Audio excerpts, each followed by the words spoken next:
इकडं अण्णा इकडे कोणी पुढे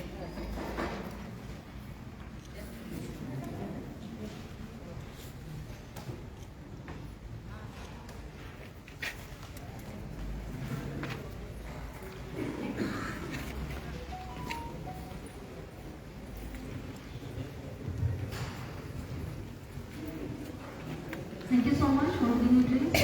I would like to request you to occupy your seats.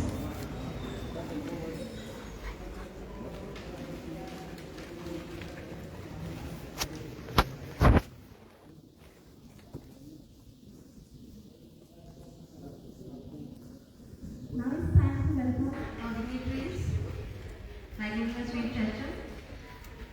I would like to request Premate Patil ma'am to felicitate Mrs. Shreya Bharti ma'am by giving shawl, coconut and flowers as a token of love and respect. Please ma'am.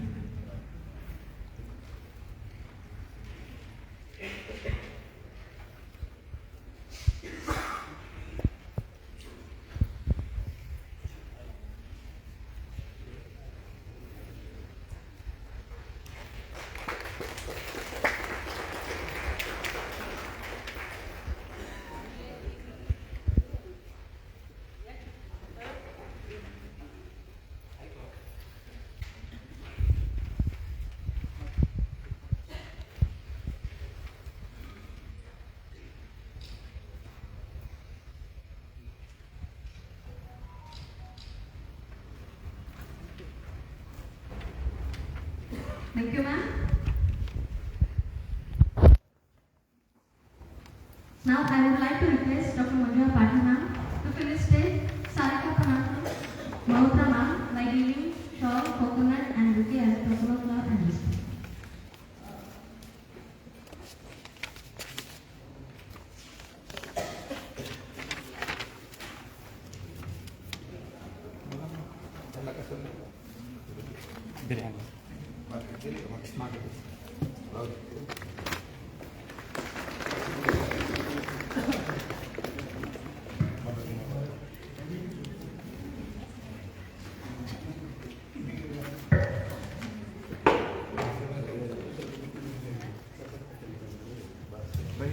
यानंतर मी आदर्श शिक्षण प्रसारण मंडळ धाराशिवचे संचालक तथा प्रशासकीय अधिकारी आदित्यभाई पाटील यांना विनंती करतो की त्यांनी या कार्यक्रमासाठी प्रमुख पाहुणे उपस्थित असलेले माननीय अमरसिंह देशमुख सर यांचंही या ठिकाणी स्वागत करावं.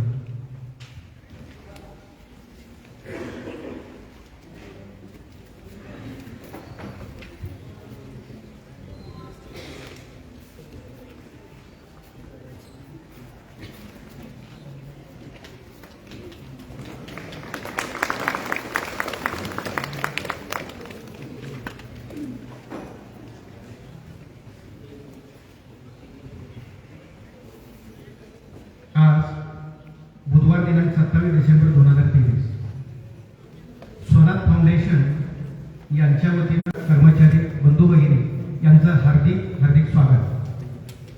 या ठिकाणी ही जी संकल्पना आहे या ठिकाणी मान्यवरांच्या वतीनं प्रास्ताविक होईलच, परंतु तत्पूर्वी आपल्या मनामध्ये असलेल्या शंका थोडीशी या विषयाची वास्तविक माहिती आपल्या समोर यावी या अर्थानं की स्वनाथ ही जी संस्था आहे ती एक नोडल स्वयंसेवी संस्था आहे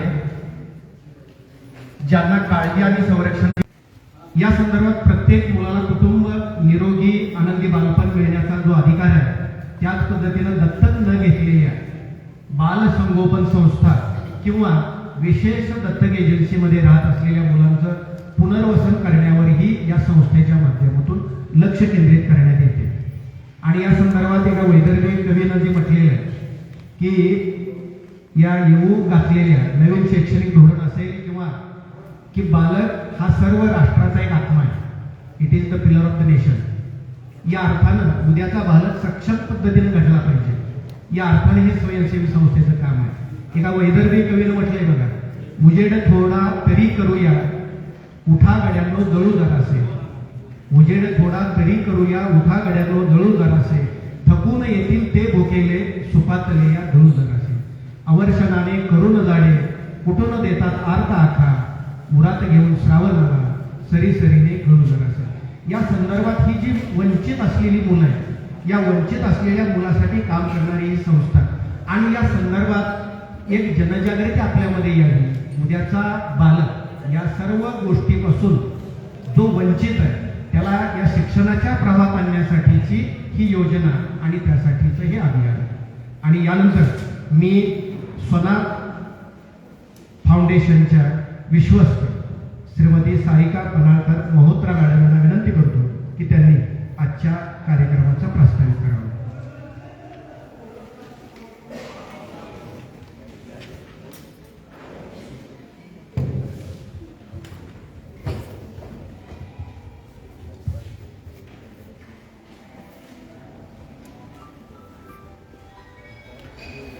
सगळ्यात पहिले सर्वांना नमस्कार आणि कोरोन ते हार्टपासून थँक्स. म्हणजे अण्णांनी आम्हाला ही ऑपॉर्च्युनिटी दिली स्वनाथ फाउंडेशनला तुमच्यापर्यंत पोहोचवायची.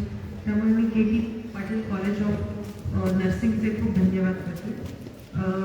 सगळ्यात पहिला तर तुम्ही इतके संख्येने इथे उपस्थित आहात हे बघून जास्त आनंद होतोय वर्किंग डे. आणि धाराशिवमध्ये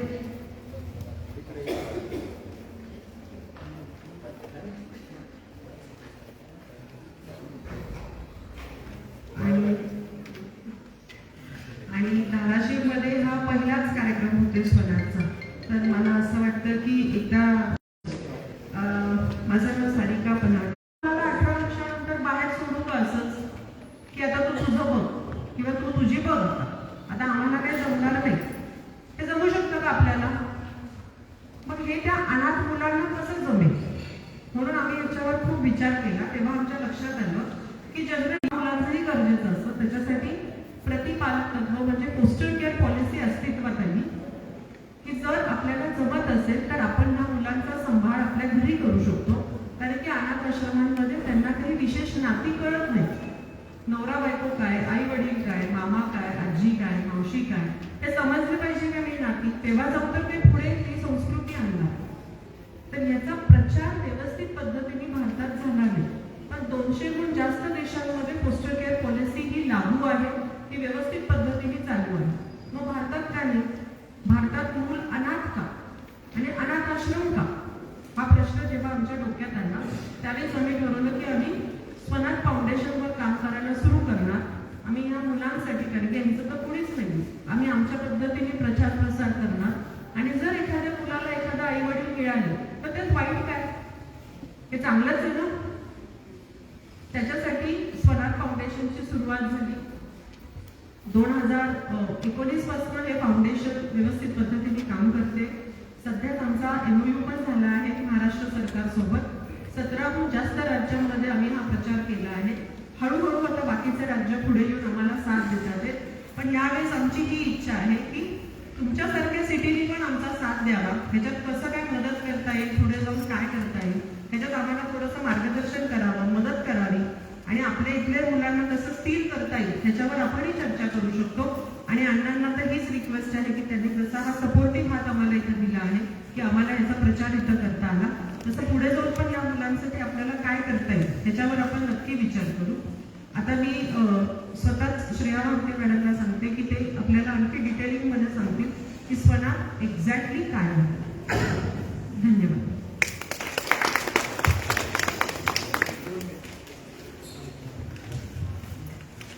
धन्यवाद मॅडम. यानंतर आता ज्या ठिकाणी या कार्यक्रमास त्या ठिकाणी ज्यांचं आगमन झालं ते ॲडव्होकेट रवींद्रजी कदम, अध्यक्ष जिल्हा विद्यासन धाराशिव यांचं आपल्या सर्वांच्या वतीने हार्दिक स्वागत. आणि आदर्श शिक्षण प्रसारक मंडळ धाराशिवचे अध्यक्ष माननीय सुधीर अण्णा पाटील साहेब यांना मी विनंती करतो की त्यांनी माननीय ॲडव्होकेट रवींद्रजी कदम सर यांचं या ठिकाणी स्वागत आणि सत्कार करावा.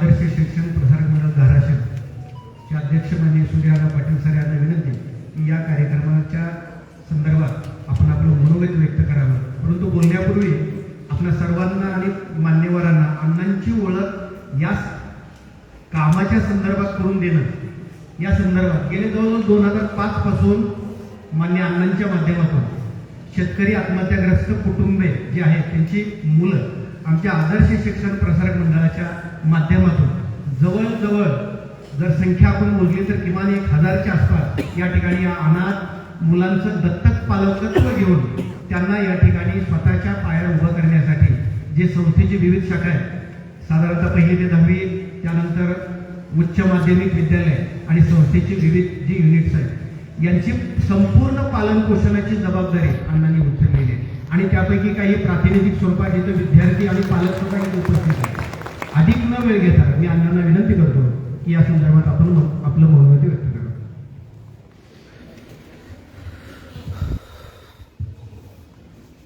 खरं तर श्रेयाताईंनी मला परवा दिवशी फोन केला आणि सांगितलं की स्वराज फाउंडेशनच्या संदर्भात आम्हाला धाराशिवमध्ये हा कार्यक्रम घ्यायचा. मी एक मिनिटही विचार न करता, कारण सगळ्यात आवडीचा विषय माझा आहे. स्वराज फाउंडेशनमध्ये मुलं दत्तक घेणं किंवा त्याचं संगोपन करणं किंवा त्यांना कुटुंब मिळवून देणं हा विषय महत्त्वाचा.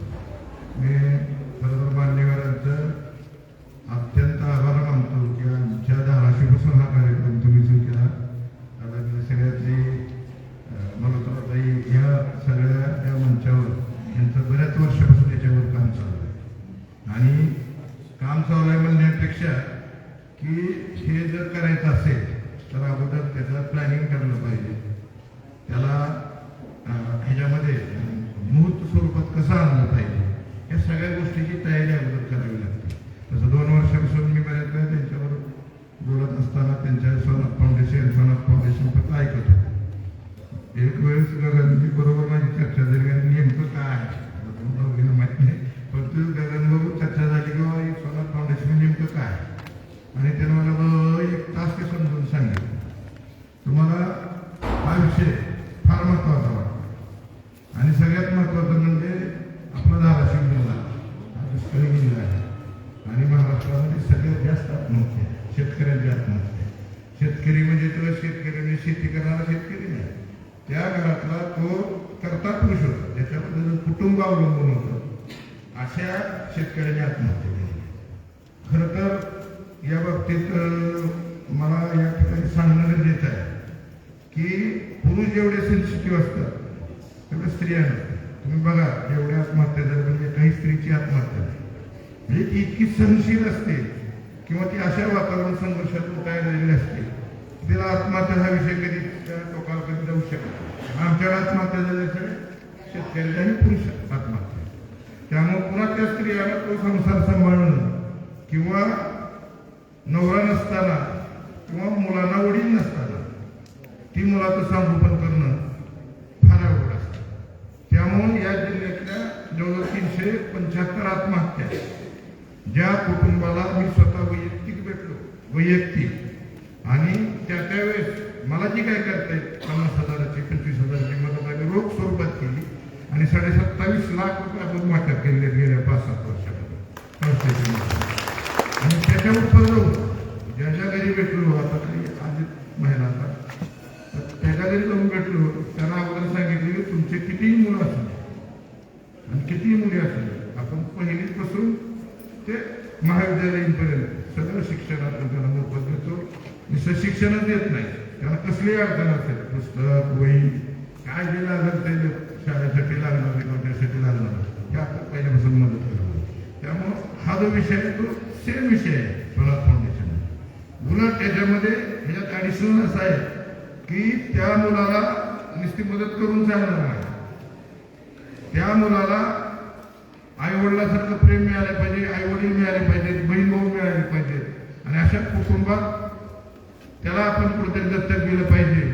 अशा पद्धतीची ही स्वराज फाउंडेशनची भूमिका आहे. मी अगदी प्राथमिक स्वरूपात सांगतो, ताई सगळं सांगतील डिटेलमध्ये, पण अशा पद्धतीनं आपण या जिल्ह्यामध्ये काम केलेलं आहे आणि येणाऱ्या काळात स्वराज फाउंडेशनच्या माध्यमातून जे काय आपल्याला महाराष्ट्र जिल्ह्यामध्ये म्हणजे काम करावं लागेल ते पूर्णपणे आमच्या पूर्ण टीम सहित आम्ही तुमच्यासोबत आहे. आम्हाला तुम्ही कसले आदेश द्या सांगा.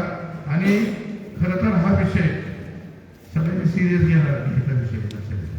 आता प्रत्येकाला काय वाटतं काय ते फाउंडेशनवर हा विषय फार महत्त्वाचा. आपण ज्या समाजात राहतो किंवा ज्या समाजामध्ये वागतोय तर त्या समाजाचं आपण काहीतरी देणार.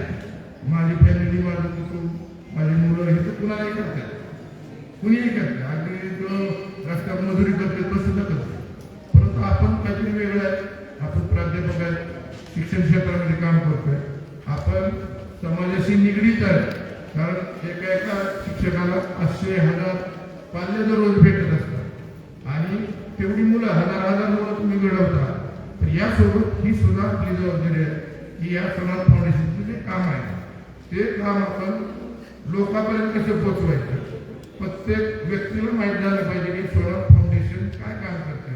जेणेकरून आता तुम्हाला अशी मुलं जनरली भेटत नाही, लोकांना आई वडील नाही, तुम्हाला कोणी भेटणार नाही, पण आपण ती माहिती काढली मुलाला आई वडील नाही, यासाठी आपल्याला काय करता येईल. अगदी प्रामाणिकपणे बाय हात हे काम करणं गरजेचं आहे आणि ते प्रत्येकाने गरजेचं आहे. आता इथं झालेली चर्चा आहे काही आहे मला वाटतं की प्रत्येक आपल्या प्राध्यापकाला आपण 1,00,000 लोकांपर्यंत पोहोचू शकतो. लक्षात घ्या. प्रत्येकाला सोशल मीडिया, व्हॉट्सअप आहे, फेसबुक आहे, त्या फेसबुकच्या माध्यमातून, व्हॉट्सअपच्या माध्यमातून मी हे काल मराठीत जाणून केले की समजावं प्रत्येकाला. निवड आपण काहीतरी कार्यक्रम घेतोय आणि त्या कार्यक्रमाच्या माध्यमातून अगदी काहीतरी झाला कार्यक्रमाला फोटो काढले, हातमध्ये झाले, हे स्वरूप हे नाही. हे ऍक्च्युली तुम्ही समाजामध्ये जाऊन किंवा तुम्ही सोशल मीडिया